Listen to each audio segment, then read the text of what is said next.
L'industrialisation galopante ne cesse de se développer et les techniques évoluent. Pour découvrir le froid de demain, il faut se tourner du côté de l'azote liquide, un gaz sans danger, froid à moins 196 degrés, un froid qui fume et qui fige tout ce qu'il touche. L'azote a permis une nouvelle technique de surgélation. On appelle cela la cryogénisation. Aujourd'hui, l'azote liquide sert de base de recherche pour créer les surgelés du futur. C'est bon? Très bon. Alors qu'est-ce que c'est ça? Alors ça, ce sont des petites billes que nous avons fabriquées avec de l'azote liquide. En fait, on a fait goûter un liquide dans l'azote. On a figé les gouttes avec le froid intense de l'azote. Et là, en l'occurrence, on avait mélangé du lait avec un jus de menthe, un sirop de menthe. Et on obtient donc des petites billes vertes. Et c'est, ma foi, très agréable. On va travailler pour les glaces. Donc, il y a des glaces qui sont bien connues pour les enfants, qui se présentent sous forme de billes, de sorbets. On travaille aussi dans le domaine des ferments lactiques et dans le domaine des sauces, pour la surgélation de sauces, pour l'industrie agroalimentaire. Donc, sachant que c'est beaucoup plus facile derrière de doser quand on a une sauce surgelée sous forme de billes avec une granulométrie bien définie. Jusque-là réservée aux laboratoires et aux médecins, la technique de cryogénisation s'attaque désormais à l'agroalimentaire. Les industriels du surgelé sont de plus en plus nombreux à miser sur ce procédé ultra rapide. Les rendements sont augmentés et le goût des aliments préservé.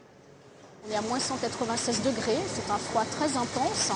Et l'intérêt, c'est qu'on surgèle beaucoup plus vite. On surgèle 5 fois plus rapidement qu'avec une technologie classique de surgélation mécanique.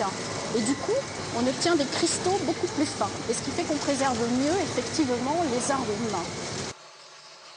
Mais la cryogénisation intéresse aussi la restauration. On travaille avec des cuisiniers moléculaires qui font de la cuisine cryogénique et qui vont en fait appliquer ce principe-là à petite échelle. Il suffit d'avoir de l'azote. Il suffit d'avoir de l'azote liquide. Donc il y a quand même des précautions à prendre en termes de sécurité de manipulation. Il suffit d'avoir de l'azote liquide et puis d'être un petit peu cuisinier, un petit peu créatif et on peut faire des choses extrêmement étonnantes. Saint-Herblain, près de Nantes. Nous sommes sur un site d'extraction d'azote liquide, ce gaz inerte parfaitement stable issu de l'air ambiant. Nicolas Chambon est créateur culinaire. Mais avant de passer en cuisine, il doit faire le plein d'azote. Pour l'utiliser, Nicolas doit prendre quelques précautions de sécurité, car ce gaz pourrait lui geler instantanément la peau. Dans la coupelle, on a de l'azote liquide à moins 196 degrés. On va pouvoir faire un choc thermique, donc une cuisson avec une chantilly de basilic. On va pouvoir faire une meringue de basilic. Instantanément. Instantanément. Et ça devient complètement rigide. Et c'est bon? Ça fume.